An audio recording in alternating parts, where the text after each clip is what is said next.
ఎక్కడైనా పాత కక్షలుంటే కత్తులతో పొడుచుకోవడము, హత్యలు చేసుకోవడం ఇట్లాంటివన్నీ ఉంటూ ఉంటాయని వింటూ ఉంటాం మనం. బట్ ఏంటంటే లేదు అని అనుకుంటే ఒక అందమైన అమ్మాయి కోసమో లేకపోతే భార్యని తను చేసుకున్న భార్యని ఎవరైనా వేరే యువకుడితో ఉండడము, వివాహేతర సంబంధం పెట్టుకోవడము ఇట్లాంటివి ఏమైనా జరిగితే పాత కక్షలతోని ఒకరినొకరు చంపుకోవడం, హత్యలు చేసుకోవడం ఇలాంటివన్నీ చూస్తూ ఉంటాము. ఇవే కాస్త ఆందోళన కలిగిస్తుంటాయి.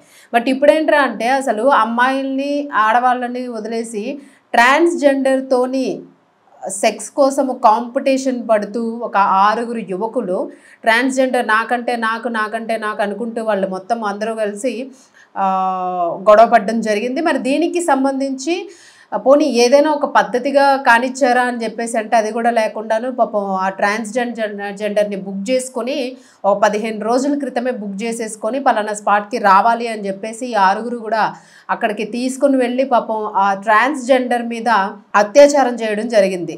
సో వీళ్ళు అత్యాచారం వాళ్ళు బుక్ చేసుకుంటే ఏం చేస్తారు, జనరల్గా బుక్ చేసుకున్న వాళ్ళు ఇలాంటి కేసెస్లను బుక్ చేసుకోవడం, వాళ్ళకి ఎంతో డబ్బులు ఇవ్వడము, వాళ్ళు పంపించేయడము, ఇట్లా ఏదో ఒక టైమింగ్ పెట్టుకుంటారు, ఇలా చేస్తూ ఉంటారు, లేదా ఒక రూము ఏదో ఏదో సంథింగ్ ఇట్లాంటివి చేస్తూ ఉంటారు. సో అవే ఒక రకంగా సమాజంలోనే నష్టపరిచే అంశాలు. బట్ అవి కాకుండా ఏంటంటే ఈ ట్రాన్స్జెండర్ని బుక్ చేసుకొని తనని ఎక్కడికో తీసుకొని వెళ్ళేసి 6 యువకులు కూడాను ఏదో దూర ప్రాంతానికి తీసుకొని వెళ్ళి అక్కడ జగద్గిరిగుట్ట పరిధి సోమయ్య నగర్కి చెందిన వాళ్ళు వీళ్ళు, రంగారెడ్డి నివాసి, జగద్గిరి గుట్టకి సంబంధించిన వ్యక్తి. వీళ్ళందరూ కూడా 2 ఏరియాస్కి సంబంధించిన ఫ్రెండ్స్ అనమాట. వీళ్ళు ఏం చేశారనంటే ఒక నిర్జన ప్రదేశంలోకి, ఎవరూ లేని ఒక ప్రదేశంలోకి ఆవిడని ట్రాన్స్జెండర్ని తీసుకొని పోయి అక్కడ మొత్తం ఆవిడ పైన పూర్తిగా అత్యాచారం చేసేసి డబ్బులు అవి ఏమీ ఇవ్వకుండా, అసలు ఏమీ చేయకుండా ఎట్లా ఉన్నదాన్ని అట్లా వదిలేసి వాళ్ళు పరారైపోయారు. సో ఈ పరారైపోయిన నేపథ్యంలోని ట్రాన్స్జెండరు ఇంకా అప్పుడు చేసేది లేక వెంటనే స్థానికంగా ఉన్న పోలీస్ స్టేషన్కి వెళ్ళి కంప్లైంట్ ఇవ్వడం జరిగింది. సో ఇలా నన్ను 15 రోజుల క్రితం వీళ్ళు బుక్ చేసుకున్నారు, బుక్ చేసుకుని తీసుకెళ్ళిన తర్వాత మొత్తం నా మీద 6 కూడా అత్యాచారం చేశారు అని చెప్పేసి ఆవిడ కంప్లైంట్ రైజ్ చేయడం జరిగింది. ట్రాన్స్జెండరు కంప్లైంట్ రైజ్ చేశారు. సో చేసిన నేపథ్యంలోని ఎవరైతే అందులో ఒక పర్సన్ ఉన్నాడు, బాలసౌరి రెడ్డి అని చెప్పేసి ఒకరు, అలాగే రోషన్ అని చెప్పేసి ఒక పర్సను, వీళ్ళు మిత్రులవి కొంతమంది పేర్లు ఉన్నాయి వీళ్ళ 6 కూడాను. సో వీళ్ళందరివి కూడా వీళ్ళు అందులో ఒకరు రౌడీ షీటర్గా తెలుస్తూ ఉంది. అలాగే మిగిలిన వాళ్ళందరూ కూడా ఒక అతను పాత నేరస్తుడే అని చెప్పేసి ఇవన్నీ కూడా పోలీసుల కథనం ప్రకారం మనకి తెలిసిన విషయాలు. పోలీసులు అయితే మాత్రం వీళ్ళల్లో రౌడీ షీటర్ ఉన్నారు, అలాగే పాత నేరస్తుడు ఉన్నాడు ఇందులో. అంటే వీళ్ళందరూ కూడా ఇంచుమించు ఒక రకమైన క్రైమ్ హిస్టరీ ఉన్న మనుషులు అనమాట. సో వీళ్ళు ఏంటంటే మరి ఆ ట్రాన్స్జెండర్కి అయితే తెలియదు, మరి వాళ్ళకి ఏం తెలుస్తుంది, వాళ్ళతో వెళ్ళాలా వద్దా, వీళ్ళు ఎలాంటి వాళ్ళు, వీళ్ళకి పాత హిస్టరీస్ ఏమున్నాయా అనేవి అందరికీ తెలియదు కదా. దగ్గరలో ఉన్న ఎవరైనా వాళ్ళతో తెలిసిన వ్యక్తులు ఎవరైనా బుక్ చేసుకుంటే వాళ్ళకి తెలుస్తుంది తప్ప, ఎవరో అనామకుడు వచ్చి బుక్ చేసుకున్నారు కదా అని వెళ్ళిపోతూ ఉంటారు వీళ్ళు బ్లైండ్గాను. సో అట్లా వెళ్ళడం వల్ల ఈ ట్రాన్స్జెండర్ పైన అయితే మాత్రం అత్యాచారానికి అయితే పాల్పడ్డారు వీళ్ళందరూ కూడా. అత్యాచారానికి పాల్పడడంతో వెంటనే ఆవిడ బాలానగర్ పోలీస్ స్టేషన్లోన ఫిర్యాదు చేశారు రోషన్ అతని మిత్రుల మీద. రోషన్ అనే వ్యక్తి ఎవరైతే ఉన్నారో ఈ రోషన్ సింగ్ అనే వ్యక్తి రౌడీ షీటర్ అని చెప్పేసి పోలీసులు పేర్కొన్నారు.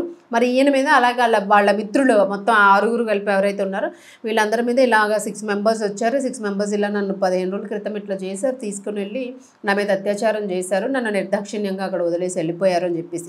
మరి అది అర్ధరాత్ర అపరాత్ర ఏంటి అన్నదైతే డీటెయిల్స్ పూర్తిగా ఇంకా ఇవ్వలేదు. మరి దీనికి సంబంధించి కేసు ఫైల్ చేసిన నేపథ్యంలోని ఈ మిత్రులు ఎవరైతే ఉన్నారో ఆవిడ కేసు ఫైల్ చేయడం జరిగింది. పోలీసులు కేసు ఫైల్ చేసుకున్నారు. ఫైల్ చేసుకుని వాళ్ళు ఏ ప్రాంతానికి చెందిన వాళ్ళు ఏంటి అని చెప్పేసి వాళ్ళ మీద ఎంక్వైరీ చేస్తూ ఉన్నారు. మరి ఇంతలోనే వీళ్ళు ఏం చేశారనంటే ఈ 6 మీద కేసు పోలీసులు ఏదైతే మీ మీద ఇట్లా కేసు ఫైల్ అయింది ఇవన్నీ మాట్లాడుకున్నారు. అయిన తర్వాత వీళ్ళల్లో ఒకరికొకరికి గొడవలు స్టార్ట్ అయినాయి. అసలు నా మీద కేసు ఫైల్ చేయమని ఎవరు చెప్పుంటారా ట్రాన్స్జెండర్కి, ఆ ఐడియా నువ్విచ్చావా అంటూ కూడా ఒకళ్ళొకళ్ళు మొత్తం 6 కూడాను మద్యం తాగుతూ గొడవ పడిన పరిస్థితి అయితే అక్కడ చోటు చేసుకుంది. మరి మద్యం తాగుతూ పట్టపగలే వాళ్ళు గొడవ పడుతూ మద్యం మత్తులోనే ఉండి ఒకరి మీద ఒకరు గొడవ పడుతూ నువ్వంటే నేను, నేనంటే నువ్వు అని చెప్పేసి వీళ్ళు ఒకరి మీద ఒకరు గొడవ పడుతూ అక్కడ విచక్షణ రహితంగా కత్తులు తీసుకొని ఒకరి మీద ఒకరు దాడి చేసుకోవడం జరిగింది. మరి ఆ ప్రాంతం అంతా కూడా వీళ్ళు ఉన్నట్టుండగా ఒకేసారి ఆ రోడ్ల మీద కత్తులతో పొడుచుకునేసరికి అటువైపుగా వెళ్తున్న వాళ్ళు ఉంటారు, ప్రజలు ఉంటారు, చిన్నపిల్లలు ఉంటారు, స్టూడెంట్స్ ఉంటారు, ముసలి వాళ్ళు ఉంటారు. ఇట్లా ఎవరో ఒకరు వెళ్తూనే ఉంటారు. మరి వీళ్ళు విచక్షణ రహితంగా రోడ్డు మీద కత్తిపోట్లు పొడుచుకుంటూ ఉంటే వాళ్ళకి భయం వేసి వెంటనే పోలీసులకి ఇన్ఫామ్ చేశారు. స్థానికులందరూ కూడా వెంటనే అలర్ట్ అయిన పోలీసులు రావడం జరిగింది. మరి అప్పటికే వీళ్ళు ఏం చేశారంటే గట్టిగా పొడి చేసుకుని ఎవరైతే కంప్లైంట్ చేసి ఉంటాడు అని చెప్పేసి ఎవరైతే ఉన్నారో రోషన్ అనే వ్యక్తి మీద అనుమానం పెంచుకుని ఎట్లాగైనా నేను అటాక్ చేస్తానని చెప్పేసి ముందంతా కూడా మాట్లాడుకోవడం జరిగింది. మరి మొత్తానికి వాడు రోషన్ అనే వ్యక్తి ఆయన నన్ను చంపడం వెంట నేనే చంపుతా అని చెప్పేసి బాలశౌరి అనే వ్యక్తి మిత్రులతోనే బాలశౌరి అనేవాడు అని చెప్పేసి అయితే ఇన్వెస్టిగేషన్లో పోలీసులకి స్నేహితులందరూ చెప్పడం జరిగింది. అంటే ఎవరైతే కత్తులతో పొడవడం వలన ఏ వ్యక్తి అయితే మృతి చెందాడో పొడిచిన వ్యక్తి ఎవరైతే ఉన్నారో సో వీళ్ళిద్దరికీ కూడా ఇలా వాగ్వాదం జరిగింది. నువ్వా నేనా అంటూ కూడా ఇద్దరు శబ్దాలు వేసుకున్నారు. సో వాడు చంపేదేంటి నేనే చంపుతా అని చెప్పేసి ఈ రోషన్ సింగ్ బాలశౌరి రెడ్డి స్నేహితులు ఆదిల్ మహమ్మద్ కలిసి మొత్తం వీళ్ళు మద్యం తాగుతూ కూడా జగద్గిరి గుట్ట చివర బస్ స్టాప్ దగ్గరలోని సో అది బస్ స్టాప్ కావడం వలన అందరూ కూడా అక్కడ ఆందోళన చెందారు, భయపడ్డారు, భయాందోళనకి అయితే గురయ్యారు. అందరూ పరుగులు తీసిన పరిస్థితి అయితే అక్కడ విజువల్స్లో కనిపిస్తూ ఉన్నాయి. సో ఆ విజువల్స్ చూపించడానికి పూర్తిగా కుదరదు కాబట్టి ఫొటోస్ని మాత్రమే ప్లే చేస్తూ ఉన్నాం. సో వీళ్ళు ఈ బస్ స్టాప్ దగ్గర పూర్తిగా కత్తులతో పొడుచుకోవడం వలన వెంటనే పోలీస్ స్టేషన్లో ఇచ్చిన కంప్లైంట్ మేరకు రోషన్ను మహమ్మద్ పట్టుకున్నాడు. బాలశౌరి రెడ్డి కత్తితో విచక్షణ రహితంగా పొడిచాడు. అంటే ఇద్దరు పట్టుకుంటే ఇద్దరు పొడిచారనమాట. ఇద్దరు పట్టుకున్నారు, ఇద్దరు పొడిచారు, అట్లా అటాక్ చేశారు ఆయన మీద.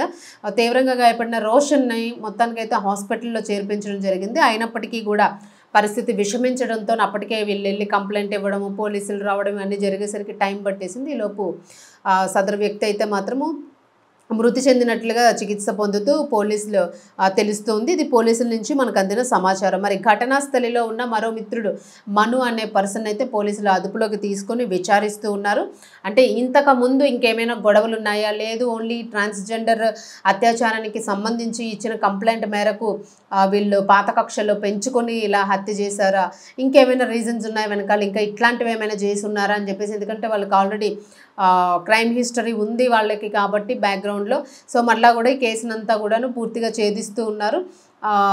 హత్య వెనక ఇంకేమైనా జరిగినాయా, ఇంతేనా అని చెప్పేసి ఇప్పుడు ట్రాన్స్జెండర్ని కూడా తనని కూడా ఎంక్వైరీ చేయడం జరిగింది. మరి దీనికి సంబంధించి మరిన్ని డీటెయిల్స్ అయితే తెలియాల్సి ఉంది. ఏది ఏమైనప్పటికీ కూడాను ఇలాంటివి ఏదైతే విటులు ఉంటారో వీళ్ళు ట్రాన్స్జెండర్స్ అయినా నార్మల్గా ఉన్న వాళ్ళైనా కూడాను తెలియకుండా బుక్ చేసుకొని వెళ్ళిపోతూ ఉంటారు. అవి ఏవైనా దూర ప్రాంతాలు, మనుషులు వెళ్ళలేని ప్రాంతాలు, ఇట్లాంటి ప్లేసెస్లోనే వీళ్ళు ఎక్కువగా తిరుగుతూ ఉంటారు. మరి ఇది సాధారణంగా కొంతవరకు నేరంగా కూడా పరిగణిస్తూ ఉంటారు. మరి ఇలాంటివి చేసేటప్పుడు కాస్త అప్రమత్తంగా ఉండడం మంచిది అని చెప్పేసి అంటూ ఉన్నారు. ఎందుకంటే ఇది తీవ్ర స్థాయిలో హత్యకు దారితీసింది. ఇంకా ఇది ఇతర అక్కడున్న బస్ స్టాప్లో ఉన్న వ్యక్తులకి ఎవరికైనా కూడా కత్తిపోట్లు తగిలి ఉంటే వాళ్ళు కూడా ప్రమాదంలో పడే పరిస్థితి ఉంటుంది. ఎందుకంటే ఎవరైనా అడ్డుకోవడానికి వచ్చి వాళ్ళని విడదీసే ప్రయత్నం చేస్తే వాళ్ళ మీద కూడా కత్తితో దాడి చేసే ప్రయత్నం ఉంటే మాత్రం ఖచ్చితంగా వాళ్ళు కూడా ప్రమాదంలో ఇరుక్కునే పరిస్థితి ఉంటుంది. కాబట్టి సో ఇటువంటి విషయాల్లోనే కాస్త అప్రమత్తంగానే ఉండాలి అని అయితే పోలీసులు హెచ్చరిస్తూ ఉన్నారు. మరి పోలీసుల నుంచి అందిన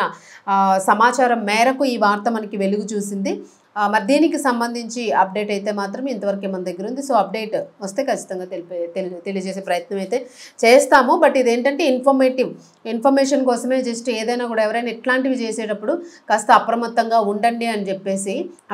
కొన్ని లీగల్గా చేస్తున్నారు, కొన్ని ఇల్లీగల్గా చేస్తూ ఉన్నారు. ఏదైనా కూడా ప్రాణాలు తీసే వరకు పోతే అదంతా మళ్ళీ అందరినీ ఇబ్బంది పెట్టే పరిస్థితి కాబట్టి కాస్త అప్రమత్తంగా ఉండడం మంచిది అని చెప్పేసి అయితే మాత్రం పోలీసులు హెచ్చరిస్తున్న పరిస్థితి అయితే కనిపిస్తుంది.